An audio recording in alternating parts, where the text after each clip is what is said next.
April 22nd, 1945. In a concrete bunker 9 meters beneath the Reich Chancellery Garden, Adolf Hitler's voice cracked as he screamed at the silent telephone. SS Oberenführer Felix Steiner hadn't attacked. The relief force that was supposed to save Berlin, the counterattack that would turn the tide, had never materialized. Hitler's hands trembled as he slammed down the receiver. Around the conference table, generals and adjutants stood frozen, watching the Führer of the Third Reich realize something that had been true for weeks, but that he was only now, in this moment, forced to confront. No one was obeying him anymore. The breakdown that followed would be described by every witness present as unlike anything they'd seen before. Hitler, who had raged countless times, who had berated generals and threatened subordinates, now seemed to collapse inward. "The war is lost," he said, his voice suddenly quiet after the screaming. The words hung in the stale bunker air, then louder, building again.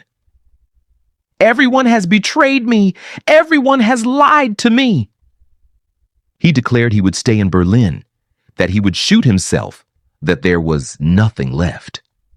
For the first time, the witnesses would later recall, Hitler seemed to understand that his words no longer made things happen. But this moment, on April the 22nd, wasn't the first time someone had disobeyed the Führer. It was simply the moment when the accumulated weight of disobedience became impossible to ignore. 5 weeks earlier, on March 19th, Hitler had issued one of his most sweeping orders of the entire war. The Nero Decree, as it would become known, commanded the total destruction of Germany's infrastructure.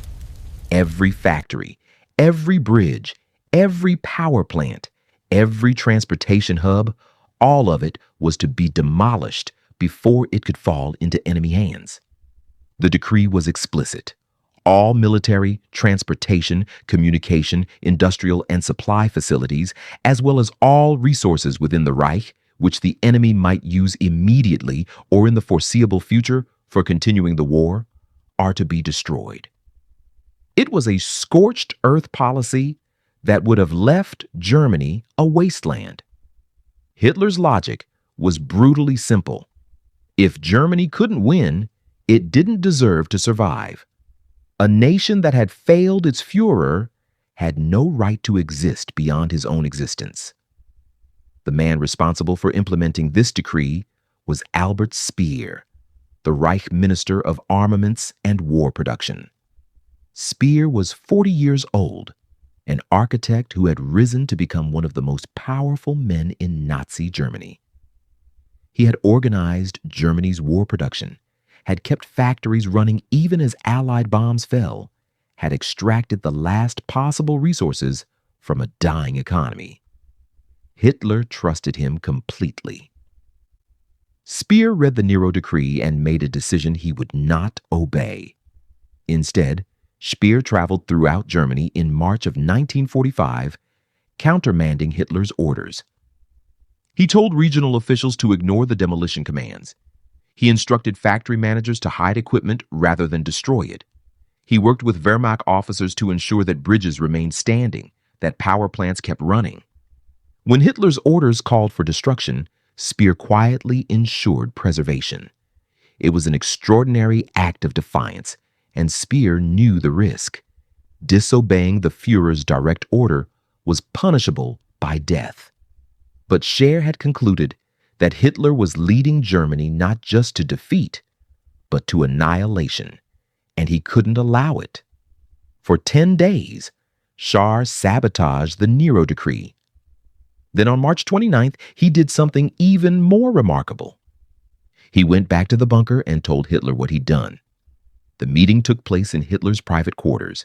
Speer explained that he had been undermining the scorched earth policy, that he believed Germany needed to survive beyond the war, that destroying everything would doom the German people to starvation and chaos. He laid out his disobedience clearly expecting arrest or execution. Hitler's response stunned Speer. The Führer didn't explode in rage. He didn't call for guards. Instead, Hitler seemed almost deflated.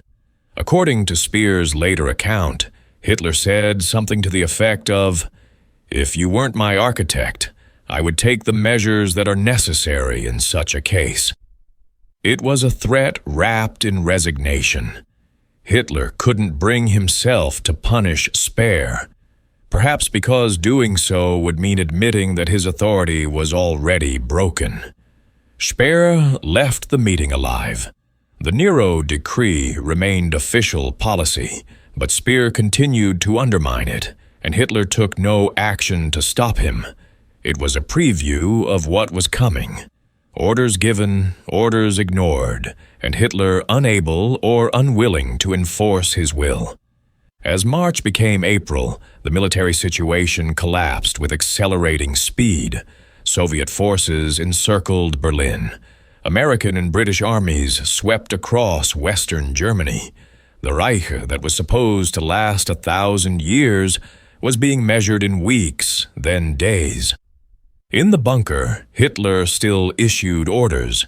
He moved phantom armies on maps, directed divisions that no longer existed, planned counterattacks with forces that had dissolved.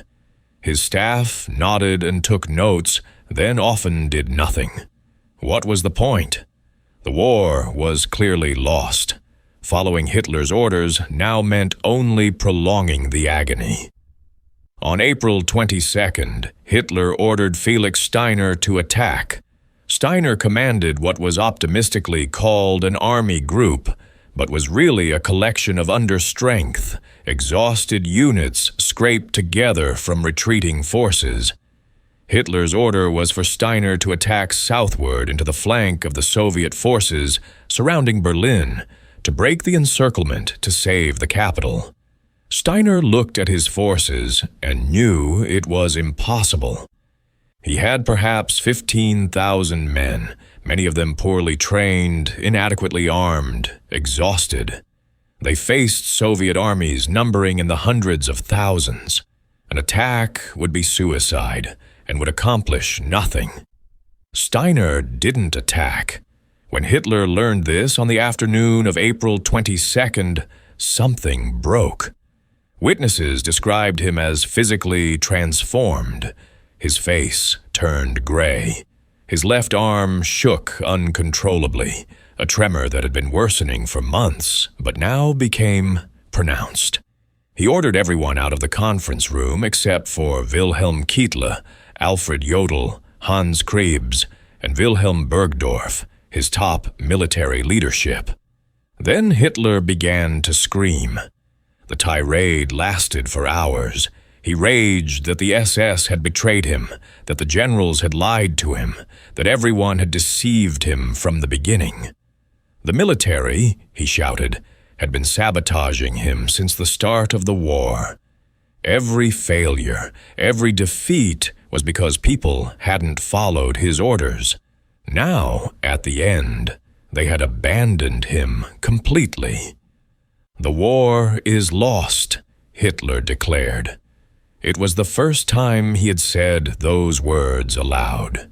If you gentlemen think that I'll leave Berlin, you're mistaken. I would rather not go on. Trudel Junge, one of Hitler's secretaries, was waiting outside the conference room. She could hear the shouting through the heavy door. When Hitler finally emerged hours later, she saw him shuffling, bent over, looking decades older than his 56 years. His eyes, she would later write, seemed empty. The next day brought a new betrayal. Hermann Göring, the commander of the Luftwaffe and Hitler's officially designated successor, sent a telegram from Berchtesgaden in the Bavarian Alps. Göring had fled Berlin days earlier, and now, having heard reports of Hitler's breakdown, he saw an opportunity. The telegram was carefully worded, but its meaning was clear. Göring referenced a decree from 1941 that named him as Hitler's successor if Hitler became unable to lead.